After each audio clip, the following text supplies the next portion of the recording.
সাবেক সাংগঠনিক সম্পাদক, অত্যন্ত ভালো বক্তা জনাব মামুন, আবু সাইদ আল মামুন আমাদের মাঝে উপস্থিত আছেন।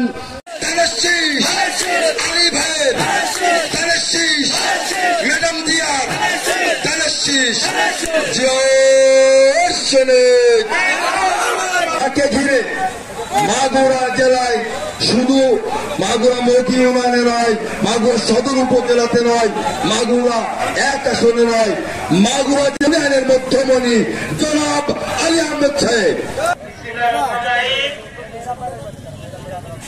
বিগত সরকারের আমলে যেভাবে আপনারা রাজপথে ছিলেন, আগামী নির্বাচনে সেভাবে রাজপথে থেকে ধানের শীষকে জয়লাভ করার জন্য কাজ করতে হবে। আপনাদের প্রিয় নেতা অত্র এলাকার কৃতি সন্তান নয়, টোটাল মাগুরার কৃতি সন্তান, আগামী নির্বাচনে যিনি ধানের শীষের অন্যতম দাবিদার বলে আমরা সবাই ধারণা করছি, সেই আলী আহমেদ। আমি আজকে এই জনসভায় আমি বক্তব্য দেওয়ার অনেক কিছুই ছিল। আমি আপনাদেরকে বলতে চাই, স্মরণ করে দিতে চাই, আমাদের নেতা, আমাদের দলের ভারপ্রাপ্ত চেয়ারম্যান জননেতা জনাব তারেক রহমান 5 তারিখের পরে বারবার উনি বলেছিলেন আমাদের নেতা কর্মীদের উদ্দেশ্যে, আমরা কিন্তু ক্ষমতায় আছিনি, আমাদেরকে ক্ষমতায় যেতে হবে। দায়িত্ব দিয়েছেন, আমি চাইব এরপর আপনাদের কাছে আমি দাবি করব, আমি দলের এই দায়িত্ব থেকে এই দায়িত্ববোধ দিয়ে বলছি, আমার নেতা জনাব তারেক রহমান সাহেব আগামী দিনে নির্বাচনে বিএনপির থেকে কথা দিতে হবে, সম্মিলিতভাবে ধানের শীষের পক্ষে আমাদের থাকতে হবে। জয় করা যায়, সকল বিজয় আল্লাহর তরফ থেকে আসে।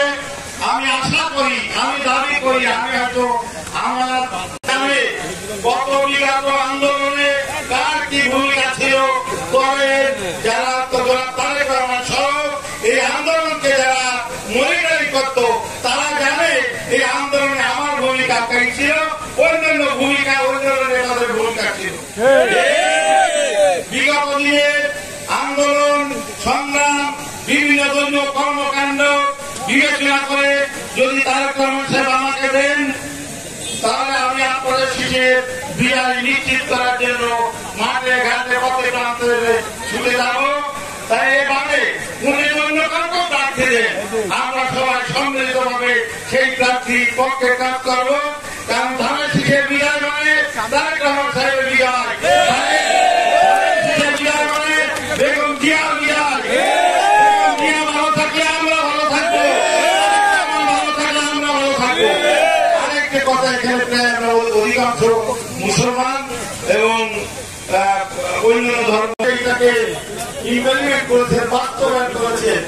উনি উনার কি বলতে চায়, 10 জন ব্যক্তি সুসংবাদপ্রাপ্ত লোকের নাম বলে গেছেন, তাদেরকে বলা হয় আশরাফুল মুবাশশার, অর্থাৎ দুনিয়া থেকে বেহেশতের সুসংবাদ পেয়েছেন হযরত আবু বকর, উসমান, উমর, আলী, হযরত তালহা সহ 10 জন।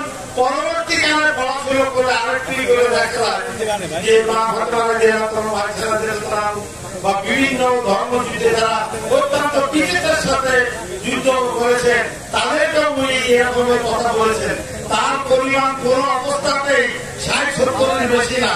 কিন্তু আজকে যারা এই ইসলামের কথা বলে বা বিশেষ মাত্রায় ভোট দিলে বেহেশতের টিকিট পাওয়া যাবে, এইটা ইসলামের সম্পূর্ণ পরিপন্থী।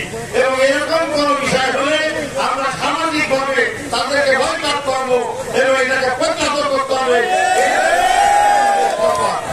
প্রিয় ভাই এবং বন্ধুরা, আমাদের ঐক্যবদ্ধ হতে হবে। দেখেন, আপনি এই বঙ্গিমিয়ানের লোক, এটা কিন্তু বক্তব্য না, এখানে যারা আছে সবাই জানে বঙ্গিমিয়ানের লোক আমি যতবার নির্বাচন করেছি বঙ্গিমিয়ানের সরকার 100% লোক রাজা করে নিয়ে আনতে আমার পক্ষে আমার মাথায় ভোট দিয়েছেন, এটা আমি দেখেছি। অতএব আমার বিগত দিনে চেয়ারম্যানশিপ পাওয়ার জন্য আপনাদের অনেক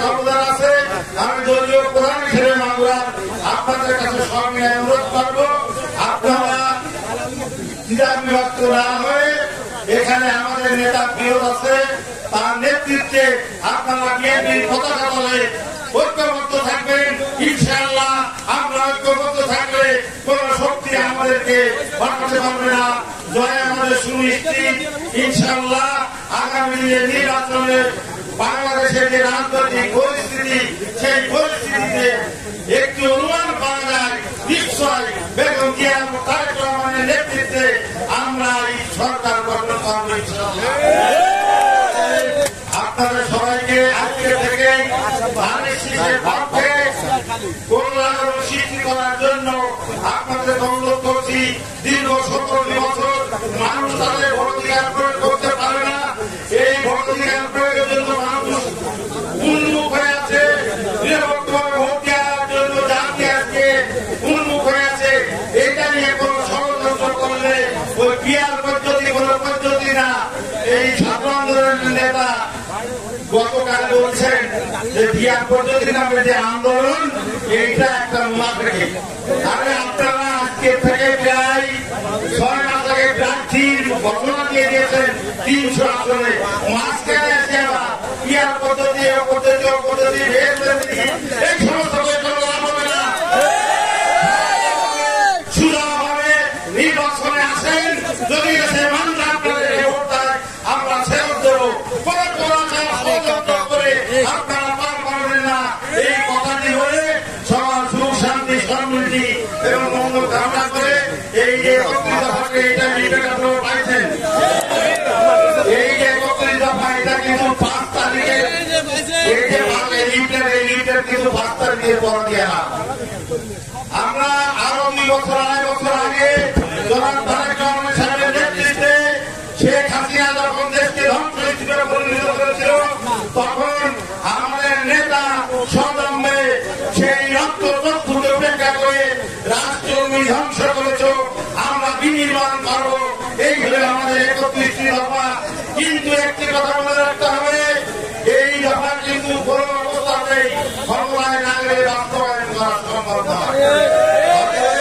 এই 31 দফার যে লিফলেট, এইটা মাহবুবের ভাইদেরকে বুঝাবেন এবং 31 দফার পক্ষে আগামী দিনে ধানের শীষে আপনারা একটি বৈপ্লবিক স্লোগানের মাধ্যমে ঘরে ঘরে পৌঁছে যাবেন।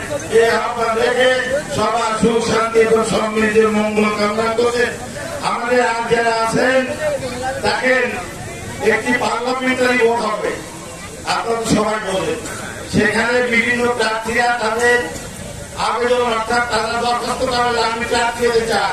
পার্লামেন্টারি ভোট, সেখানে বসে তারা সিদ্ধান্ত দেবেন এবং ইলেকশনের কয়েকদিন আগে ইলেকশন শিডিউল ডিক্লেয়ার হলে তারপরে দলীয় মনোনয়ন অন বিহাফ অফ পার্টি মঠপতি দলীয় মনোনয়ন ঘোষণা করবেন।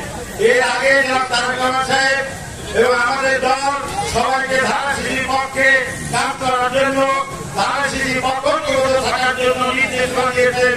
কোন প্রার্থী কিন্তু আলহামদুলিল্লাহ বলে যে শব্দ একটি পবিত্র শব্দকে ব্যক্তি স্বার্থে যারা ব্যবহার করছে, তাদেরকে এই সমস্ত না করে সোজা পথে বিএনপি নেতৃত্বে এখানে যেভাবে যেখানে তার নেতৃত্ব আছে সেই নেতৃত্বকে মিলে সোজা পথে চলার জন্য সবাইকে আহ্বান জানাচ্ছি। বেশি আলহামদুলিল্লাহ আমরাও বলি, পবিত্র শব্দ বিশ্বাস করি। আলহামদুলিল্লাহ কার পক্ষে আছে একমাত্র আল্লাহ ভালো জানেন। সবাইকে এই প্রমোশন বা মানুষকে ঢোকা দেওয়া রাজনীতি না করা আহ্বান জানিয়ে আমার বক্তব্য শেষ করছি। বাংলাদেশ জিন্দাবাদ, বাংলাদেশ জাতীয়